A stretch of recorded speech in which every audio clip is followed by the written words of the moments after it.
begins like any other story. You are a rock. Nope, not that rock. Or that one. A beautiful rock. In space. Here. This one. Right here.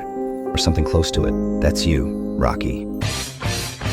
Okay, fine. That one. Round one, you take a particularly rough tumble, hurtling you out of the pack and into the unknown, but it's okay. Now you're free from all that side-eye in the belt. You enjoy an eccentric orbit around the great big burning ball of gas named Mike. For thousands of years, traveling at unthinkable speeds. No more overcrowding like back in the belt days. Just you and the open cosmos. But wait, what's this blue sphere? It's... Oh shit. It's fucking hot. This is it.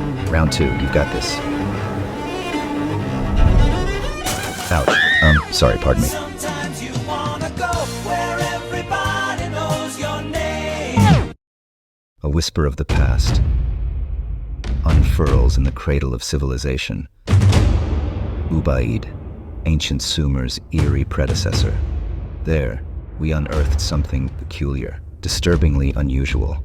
Lizard men, not tales from modern sci-fi, but ancient artifacts, carved in terracotta, their humanoid forms defying ordinary comprehension, with lizard-like features, elongated heads, and scaly skin, babies held close, echoing strange familial bonds. Both men and women, their eyes devoid of human warmth. A puzzling question, chills our collective consciousness. Could these figures be a metaphor or literal beings? Evidence scant, the scholars scramble, searching for meaning. But the Ubaid lizard men remain steadfast in their silence, forever posing.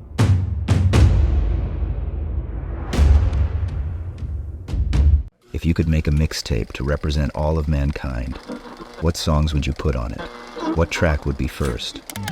Well, in 1977, NASA, with the help of Carl Sagan, did just that. I send greetings on behalf of the people of our planet. The music selection on the Golden Record is as diverse as humanity itself. From the haunting blues of Blind Willie Johnson's Dark Was the Night to the timeless beauty of Bach's Brandenburg Concerto No. 2. It features folk music from Australia's Aboriginal people, traditional Peruvian wedding song, Indian raga, and Senegalese percussion. There's even an enchanting track of Georgian folk song, representing humanity's collective voice. To the makers of music, all worlds, all times. Now journeying beyond our solar system, waiting to be discovered. These architectural marvels have long been seen as monumental tombs. Why is everything they dig up unquestionably put into the category of spirituality or worship? Imagine if that in tens of thousands of years they dig up Chernobyl and think it was a shrine. Why do we think we know? Would it really be such a radically different perspective that these could have served a purpose? Some kind of utility or manufacturing on an industrial scale. The structure of these pyramids, with chambers expertly crafted to compress gases and increase temperature and pressure, mimics the basic principles of a modern methane gas digester. We find traces of calcium oxide, silicon dioxide, aluminum oxide, and iron oxides, indicators of intense chemical reactions. This parallel hints at a staggering hypothesis. Instead of mere burial sites, could they be ancient marvels of chemical engineering?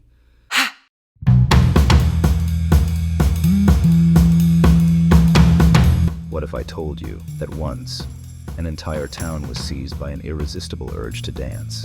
In Strasbourg, a woman named Frau Trophea stepped into the street and started to dance. But wait, she didn't stop. Not for a drink, not for a rest, not even to sleep. Within a week, 34 others had joined her, and by the end of the month, the dancing plague had claimed as many as 400 victims. But this was no joyful jig. People danced until they collapsed from exhaustion, and some even danced to their death. Baffled physicians blamed it on hot blood, and recommended more dancing to cure it, leading to one of the strangest prescriptions in medical history. But what the actual fuck were they doing?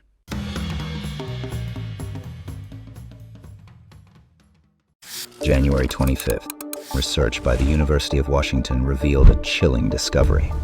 Deep in the waters off the Oregon coast, where the Earth's crust tears at its seams, a mysterious fluid is surging forth, a harbinger of imminent catastrophe.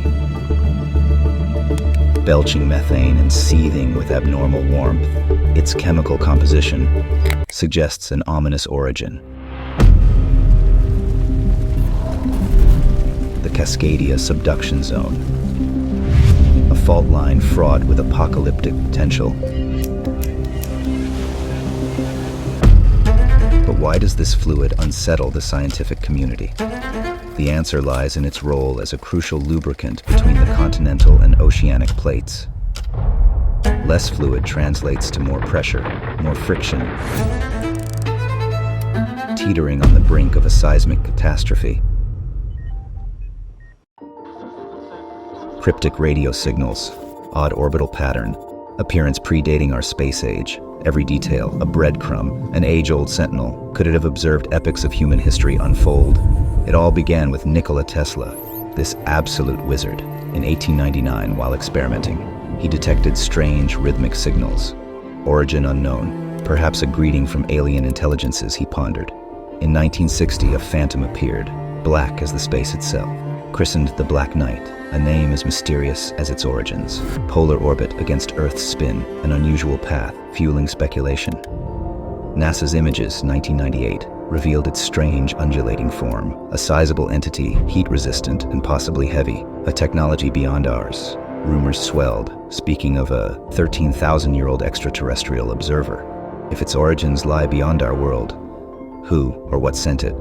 A mere space debris or a beacon from another civilization? May 4th, 1932, a date forever marred by crimson horrors. The Atlas Vampire, a moniker spun from shadows. An unseen predator stalking the cobblestone lanes of Stockholm, fed upon every drop of blood of young Lily Lindestrom, once a woman of the night, now forever silent. Her lifeless form found in a quiet corner of Atlas, where the night air whispers tales of the grotesque. Her blood, a chilling absence drained with morbid precision. The macabre tableau hinting at a perverse ritual, a ladle, suggestive, bearing echoes of a bloody banquet. Yet the vampire, as elusive as the morning mist, slipped away into the urban labyrinth, leaving a mystery in his wake. The Atlas Vampire, forever roaming Stockholm's memories.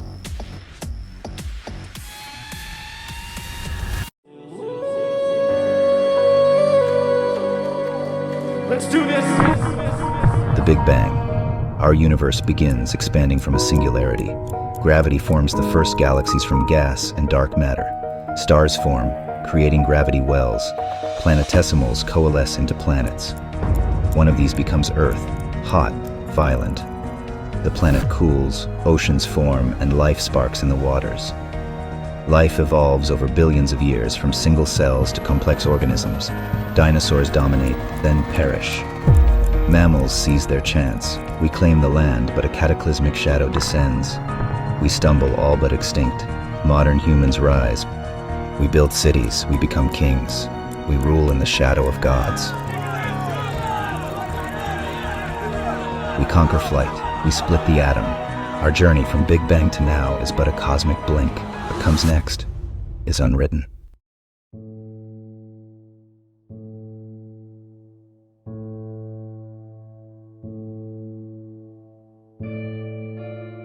In the realm of space exploration, the mystery of Planet X has intrigued scientists for decades.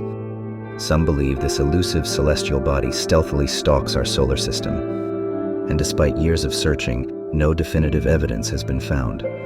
What if Planet X wasn't just a silent observer, makes a close encounter with our Earth? This interaction doesn't result in a catastrophic collision, but instead creates a unique gravitational anomaly, reducing our planet's gravity to a sixth of its original strength.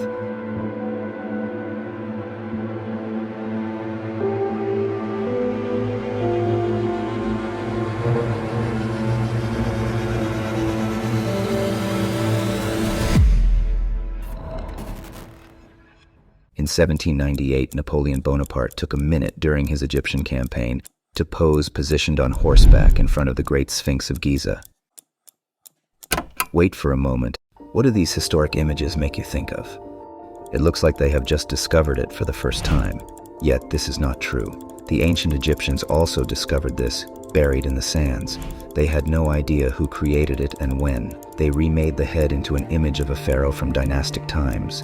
Some clues point towards the original head being that of the jackal, or Anubis. This just keeps getting discovered and restored time and time again.